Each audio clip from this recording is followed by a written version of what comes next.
Boy, that's a great video to watch right now as we're about to shift to shoveling snow. First alert, meteorologist Ramon here. I guess the good news is the projections on the totals have backed off a little bit here. Well, while we're in good news world, let's continue going. It's going to be light and fluffy. The temperature is going to be so cold, it's not going to be that heavy wet stuff, what we call the heart attack shoveling snow. It's going to be a little bit lighter with a little bit colder air moving on in. So let me take you hour by hour. We have some passing areas of light snow showers in the forecast after midnight. That could put down a coating. So if you're up early tomorrow morning, 4, 5, 6 a.m., may have a little snow on the ground. That's because of the overnight stuff. The big system comes in later part of the morning, latter part of the morning, 6 to 10 a.m., increasing snow from west to east, and beyond 10 a.m., it is snowing, and some of it at times could be on the heavy side, and that continues till about 24 hours from now. Tomorrow evening into tomorrow night, things will really start to slow down. So let's look at this map. We're looking at 2 to 3 inches of snowfall down here towards the south, Jasper and Newton County, from LaPorte to Valparaiso to Gary to just south of Joliet to Morris. You're in that 3 to 4 inch snowfall range,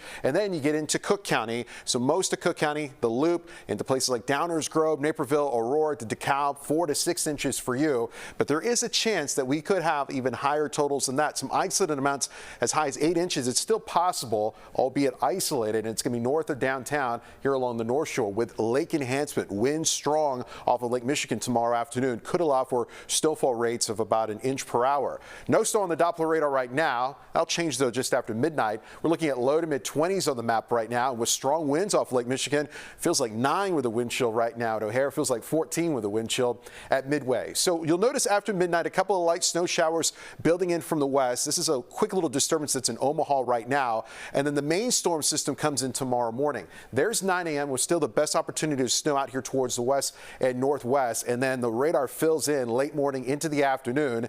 And notice at 3 o'clock we have gusty winds, 20-25 miles per hour right off of Lake Michigan, and you see these little brighter areas of blue even as we head towards the 5 o'clock hour. That's that lake enhancement that we're going to keep an eye on, and the data tonight really favoring Chicago northward. So again, some higher totals possible along the North Shore for tomorrow. Beyond 6 o'clock, not nearly as big in coverage or intensity on the Doppler radar, but still some lingering snow showers tomorrow evening and even a couple of lingering flurries as we head into your Thursday morning. But the worst of this is going to happen 10 a.m. tomorrow to about 6 o'clock in the evening. There's another winter storm in the forecast. The timing on this is sped up just a bit. We have this coming in latter part of Friday, closer to sunset. So this could impact at least the second half of the Friday evening commute, with heavy snow possible Friday night into Saturday morning. So plan on some travel impacts late Friday night, and even for the first half on Saturday. That's why a weather alert is in place. So on the backside of the first winter storm coming in tomorrow, it's cold, 17 on Thursday down to 2 Thursday night, building snow showers Friday late in the day, snowy and windy conditions Saturday at 32, and behind that system gets even colder with 18 Sunday. Check this out, Sunday night down to 3 below, only makes it to 10 for the high as we head towards Monday. Back over to you. All right, thanks, Albert.